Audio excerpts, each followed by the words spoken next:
All right, day one of officially shooting Mighty Morphin Power Plumbers. Ready? And 3, 2, 1. Welcome back to Inside Access with Downtime TV. The idea of Mighty Morphin Power Plumbers. All right, from the beginning. To understand how we got here, we have to go back, I'd say, a year. In March 2022, we had the honor and the privilege of meeting Jason David Frank, who to so many was a childhood hero. And if you didn't get to meet him, I could be the first to tell you that he fits the bill and character of Tommy. He is Tommy. He's just like that character that you see in the show, the same caring, loving, heartless, fearless person. And since Jason David Frank's passing, I had been collecting Power Rangers VHSs, weapons, helmets, slowly but surely building, our studio set, and also collecting for giveaways because Jason was so nice to us. He gave us so many signed stuff for free that we wanted to carry on his energy in that sense as well by doing giveaways all year. Michael's also a huge Power Rangers fan, the biggest Power Rangers fan that I know. And I guess as he kind of started collecting all this merch for the studio, it started with Power Ranger stuff, the helmets, the lightning sword, all the other, weapon collectibles and stuff like that. Now, in October for Halloween, Tony and I decided, hey, let's do Mario and Luigi, because, he looks like Mario, so why not? I've had this mustache, so it was always a joke that I looked like Mario, Italian guy, mustache. So naturally, whenever we would do spoof skits and stuff like that, we would gravitate towards that Mario character. I'm also a big fan of the Mario franchise, big Nintendo guy. And I said, let's take it up another notch. Let's get Mario Karts. It's a famous N64 game, it's huge. So we got a go-kart and we got a mini bike. We completely decked it out. Mario got the go-kart, I got the mini bike, and that was that. Then for December, for Christmas time, we did Mario and Luigi Find a Christmas Tree.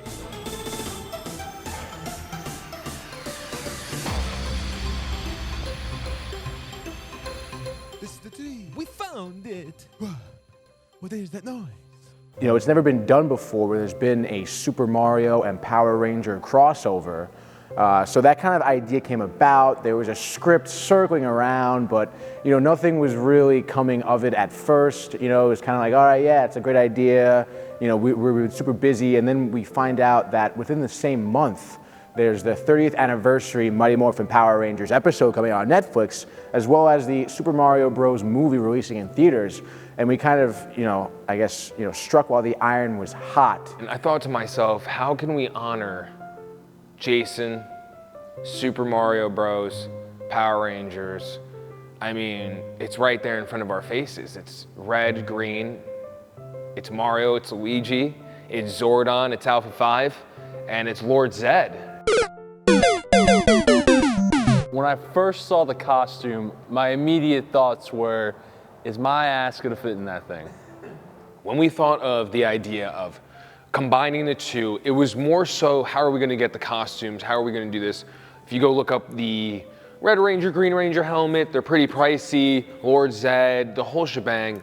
When you're going to achieve your goal and you're sacrificing and you're persisting and you're keeping the good vibes, you're not vibrating at a low level, the universe or God will intervene in ways you can't imagine. So that's with the costumes. We got really fortunate with that, with a fellow in Chicago who was so nice to give us a super cheap discount on both costumes, made the Green Ranger costume specifically for this, and said was honored to have his costumes in our short. This is the beginning of Mighty Morphin Power Plumbers.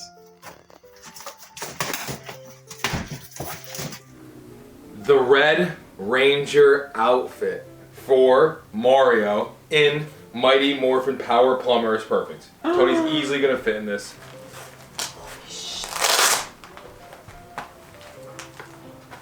This is dope. Whoa, I look sick. You guys are gonna see for the first time me have a Green Ranger helmet in my hands. Intrigue! I helped make the Lord Zedd costume, which was a adventure to say the least. Making the Lord Zedd costume was just a lot of time. It's something I've never done before, but something that had to be done. It was challenging. I definitely had a few times where I was like, I have no idea how this can actually happen. We were coming down to the wire. I mean, I think it was the day before, the night before we were shooting, I just finished the costume. Oh, wow. It's a little better. Now trying to do the face hurts. Nice try. There we go. Or is it burn up? I'm busting out the seams, bro. I was a little bit nervous with the costume. I saw a lot of those foam pieces that you saw on his body fall off, and I didn't know how we were going to reattach them, and this was the shoot day, so we had to shoot. Getting it on was definitely the hardest part. We ended up getting in it. It took a lot of work from myself, Renee, Mike, pretty much the whole team helped me put that costume on. A lot of wiggling, jumping.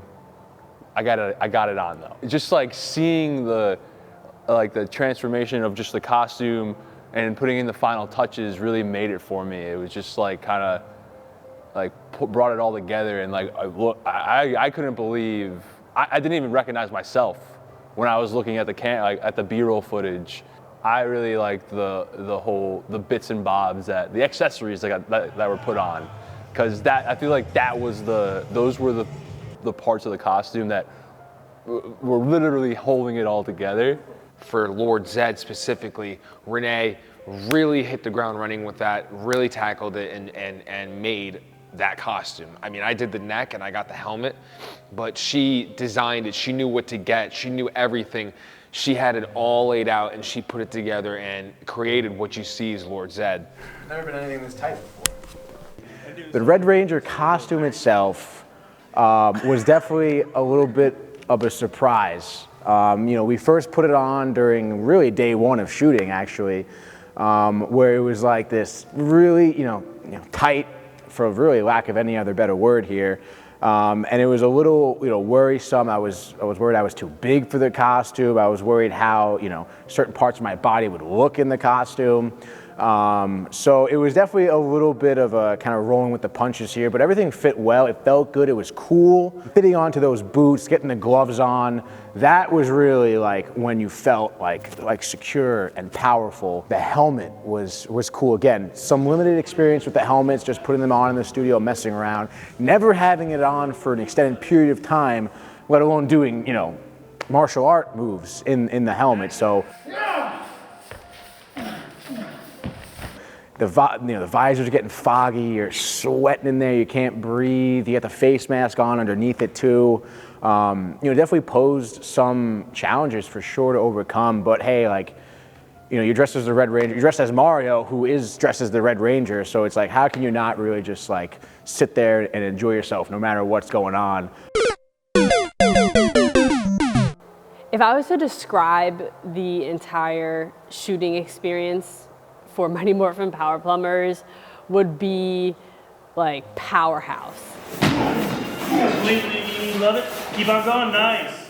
On the day of the shoot, let's fast forward. We got everything collected, we did it all. We got prepared, and now it's shoot day. You gotta roll your R's. I feel, it's funny, I was watching myself put on the costume, and I felt like I'm back. I mean, if you don't believe you're Luigi, they won't believe you're Luigi. I know, I feel like I'm back. It's crazy. It's like, it's a time. Because I'm putting on the Luigi costume and it feels right. I just don't know how to explain it, but it's like I was back. That's what I told everybody on day. I felt like I was back. Our first shoot day was actually on my birthday. That was awesome. On the first day of shooting, we shot at the Knowlton, and then we also shot at Studio B at Sacred Heart University. When scouting our locations, we had a few different options. We immediately thought of the basement of the Knowlton for this scene because it has a lot of pipes. This is an old factory, so it was a perfect scenario. For the lines? Come on, Mario, we can do this. We're plumbers. Yeah. We're used to fixing things. We can fix the world too. That's a good line. Yeah, it's a great line. We're getting there. Me, Mike, and Tony, and Manny are all Sacred Heart alumni. We were able to get access to the studio room where we're able to basically morph that into anything. That is the scenes that you see of when Mario and Luigi talk to Zordon. Okay, we'll do it. We'll help you defeat this Lord Zedd. Yeah, we're gonna become the red and the green of Mighty Morphin Power Rangers.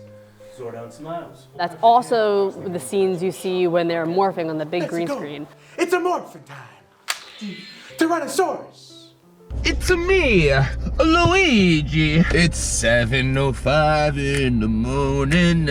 We are on day 2 of Mighty Morphin Power Plumbers. They're back, yay. Whoa, he said, holy shit. Look, Bagels. yeah, then I can just make one of each if I wanted. That's it. Can you hold this right here? We do this, guys. We'll line you up on the side of that shot, and I'll be in front. He'll drive. You guys drive towards me. Oh. That shot. Nice, I like that. So there was a couple driving scenes, and we needed a camera operator to be in a car to get a nice shot of our heroes riding to save the day. 3, 2, 1. So I had director Manny, shot director Manny, in the back of my trunk, At and first it got me just driving around the parking lot, nice and slow, making sure he was getting good shots. My car has been a part of, you could say it's been a part of Downtime history. It's been in a few shoots. Driving the cart and the mini bike is honestly really like something special.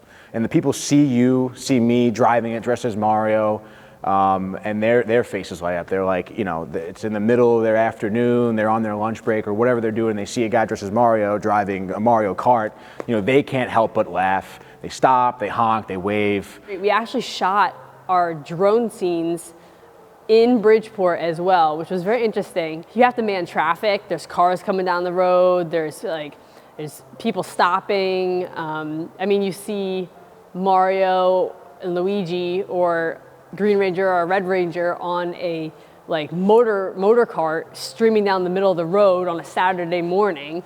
I mean, who's not going to stop and look at that? You just see their faces where like they laugh and then they're like what the hell's going on here? To be in that red costume, which was pretty dangerous because again, as I mentioned, like in the fight scene, you're getting foggy in your visor. You can't really see much. You can't hear anything because the cart is so loud. There's traffic, and it was rainy and overcast and kind of dark and again foggy. So your sight's limited, your hearing is limited. Again, you're just kind of trying to take direction the best you can, relying on the other crew members. Which was really just a great experience too, to kind of have that, you know, trust in Renee and Manny and Mike. And Manny really took the helm of, you know, making sure that us as the actors and everything, how it was shot the day of, was really what we envisioned to begin with.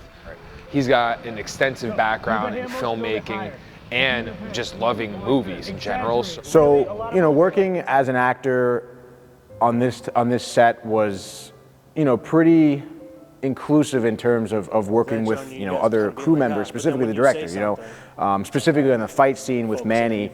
You know, that was day 2 of shooting, and that was really our last part, honestly. And we knew it was the biggest part, the hardest part, the most choreographed part, you know, with Zedd here, you know, with the fight scenes, trying to nail every movement down. And also by making the shots look good. And, you know, Mike and I are tied up as the Red and Green Ranger. We're dialed in on the character. You know, Renee is working with Jay as Lord Zedd, as, you know, parts of his costume are falling apart. He's just trying to keep it together. So, you know, a lot of that directing responsibility fell on Manny, and he really stepped up hugely, which it looked phenomenal with the fog machine and the camera setup and the lights, and everything was great, and obviously utilizing this space. But having Manny there, quite literally directing us mid-scene while shooting, you know, giving us those instructions, that direction was huge. When we got to certain days of shooting, some things didn't go right, as everything goes. Not everything's gonna go perfect. So we hit roadblocks, we bounced over them, and we did what we had to do, and we made it look amazing. And that's credit to our whole team putting all of our heads together. We all have different skill sets, and shooting this with this Downtime team was an incredible experience. And I can really attest to Downtime killing it. Everyone was super organized, like to the point. Everyone was like on schedule. It was couldn't ask for a better experience. Yeah. What's up, guys? This is Tony. It's a Luigi. We're here to talk about Mighty Morphin Power Plumbers. No, it's over. I left this character behind. Like that's. No, I'll reprise. No, I'll put reprise. everything I had out on the screen, on the set, and it's still there. I left it all out on the field, and that's what you want. No, I want people to want us more, and they exactly keep them wanting more. Well, it's not our first time playing Mario and Luigi. Yeah. However, you know, the shoes are always big to fill no matter how many times you play them, because the character is so recognizable, such a following to the lore that is Super Mario Bros. That you really have to kill it every time, because the fan base, I mean, they want a good Mario. They're itching to see Mario and Luigi on screen. We're giving it to them. We have to execute correctly. So, I mean, the pressure all-time high, all the time. See, I think we bring a combo of the original 93 and the classic Mario character and Luigi into this world. Getting into this role of Mario and the Red Ranger, you know, as I was mentioning, you know, I've been Mario before for skits, for Halloween, whatnot. So I've dabbled a little bit in his voice and everything like that. You know, looking like him certainly wasn't an issue for me. But the last little short film we did, where it was just Mike and I doing Mario and Luigi, that was really the first time where we decided to do, you know, kind of authentic-ish Italian accents. It was a last-minute decision too. Mike and I kind of looked at each other and was like, hey, like, you know, kind of would be weird if we didn't do it, so let's just do it. Let's just give it our best shot. And we did, and it came out pretty well. There was definitely some words, my first read, that I kind of stumbled upon, like dinosaurs or responsibility, or flexibility, you know, tough words like that. So it was really about honing in on just, you know, getting down that accent. A little bit of a harder part was to kind of embody the Red Ranger, of getting down the feel, the walk, the hand movements, the karate movements, you know, the fighting scenes, certainly, to try and emulate what it was like to be the Red Ranger. Funniest moment on the project was probably when we were recording day one in Studio B. It was a scene where we were recording, Mike and I, Mario and Luigi, interacting with Zordon. And it was just, you know, one of those scenes, you know, obviously Zordon, you know, his involvement is a lot in post-production. So Mike and I are just kind of staring up at this, you know, green screen, basically a negative space, right, with nothing going on. And we just have to really just focus and envision Zordon talking to us. And of course, it's Mike and I. So, you know, we're going through a few takes, and like there always happens on a shoot at some point where you're just getting a little restless, and then all of a sudden just like one little movement or one like little stutter or voice inflection, a nuanced thing, for some reason just makes you like hilariously crack up. But honestly, one of my favorite lines I got one for you. Was probably when the Morphers just came in and we're working in the basement, and you know, Mario's like, you know, or Luigi rather, is like, it looks like one of those Morphers. And I just turn, don't be a stupid. Yeah, that's my favorite one from you. That is just the hitting the stupid is, excuse me, is just really good. It's funny, and I think it was good delivery. And I remember, you know, just looking at Luigi, his face when I say stupid, and it's just like sad. I am stupid. And he's like, oh, was that stupid to say? And I saw it on his face, and it just makes the lines in that scene that much better. Don't be a stupid, Luigi. Yeah, my favorite line probably was, we're gonna be a Mighty Morphin Power Rangers, because it just like kept messing up, and Tony was hooting and hollering, and that was at Studio B. We almost lost it from laughter. It's so easy to work with Tony. He's so funny, and he's so talented. From day one of knowing him and meeting him, I knew he was made for stuff like this. I just knew he was made for this. You know, he's gonna be a great director, a great producer. He already is, but I've always seen him as being a great actor as well, and so being able to be alongside him, it elevates me as an actor, because he's just so naturally good that it makes you want to be good. So Princess Peach first got introduced in part 2 of Mario and Luigi, in Mario and Luigi Cut Down a Christmas Tree. I learned a lot about Princess Peach's character actually in the new Super Mario movie. I didn't know too much of her character outside of that. I don't really think Nintendo really gave a lot of her character. Princess Peach usually is like the person who gets saved, you know? But in the Super Mario movie, it really went into more of her character, which she's badass. She can run things her way. She's funny, and she has a lot of heart. You just saw a little bit of a tease of Princess Peach and the Pink Power Rangers. So buckle up because it's going to be a wild adventure. Actually, the Pink Power Ranger helmet was the first helmet that we got out of all of our helmets. Jay coming in hot as Lord Zedd. I call him Lord J. He was not asked, he was told he was going to be Lord Zedd, and he took it and ran with it. He watched film, he studied, and I think it's safe to say he's the best Lord Zedd ever. Yeah, at first I wasn't really asked, I was just kind of like told I was being Lord Zedd, which I'm all for, man. You know me, like I'm all gung-ho, I'm in it. I really wanted to get his movements down, so I went onto YouTube and I did certain things, like he had these big hands, and he would like do these thing where he would always be clenching his fist. So I like really tried to like get that motion down. And I mean, Lord Zedd is like a character, there's not much going on, you know, he's not doing a lot of movements, so he's very stiff, robotic, but he's very powerful. And I felt like I could really portray that kind of role. 2 big shows of my childhood coming together for one epic, revolutionary video. And it's gonna be wild to see. If I were to describe Mighty Morphin Power Plumbers in one word, it would be absolutely hype. It's a crossover that's never really been done. And I think to kind of cross those 2 worlds, those 2 fan bases, I think is going to take a lot of the fans by surprise. If I had to describe the Mighty Morphin Power Plumbers with one word, I would say tasteful. I'm most excited for the people to see the costume, honestly. Like, you guys worked really hard on it. I feel like it's gonna come out really well in the post-production. What I'm most excited for people to see in Mighty Morphin Power Plumbers is the nostalgia and the references to the original Mighty Morphin Power Rangers and to the Super Mario Brothers. To all the Mighty Morphin Power Ranger fans, and I'll just encompass all Power Ranger fans because I know there's so many, from Zeo to Space to Samurais to all the Power Ranger fans. I hope we did justice to you guys. I hope we honored the Green and Red Ranger. I know how serious you all take it.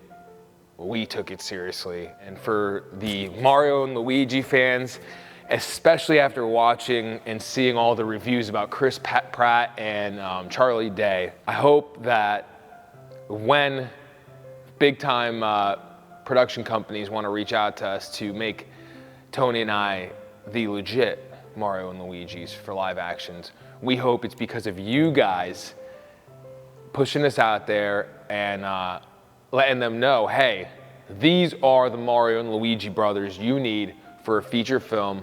Let's go, let's make it happen, fire it up. Thank you also to all of the Downtime TV fans out there. I call them the DTV fam. You guys are the best. You guys are our bloodline, as Tony says all the time. We do truly love you. We truly appreciate you. We wouldn't do this if we didn't care about humanity. We love you. I love you. Luigi out.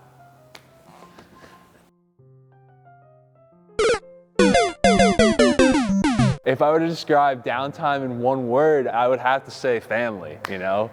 As the great Dom Toretto would say, it's family. Downtime TV in one word? You know, I could say family, but I'm not gonna say that. Jay said that. Jay Libertelli said that? Oh, gosh. Downtime TV in one word, variety. If I were to describe Downtime TV in one word, is life-changing. For Downtime TV, I've always envisioned this, you know, and this is the beginning of something beautiful. We're gonna be doing movies, television shows, cartoon movies, the whole shebang. How thankful I am that I have the people around me, because you can't do big things with small-minded people. Not always are people gonna be able to see the final product of what you see, but as long as they believe in you in the beginning, and then as you keep going, things start becoming more clear, and they see the final product now, I mean, there's nothing better.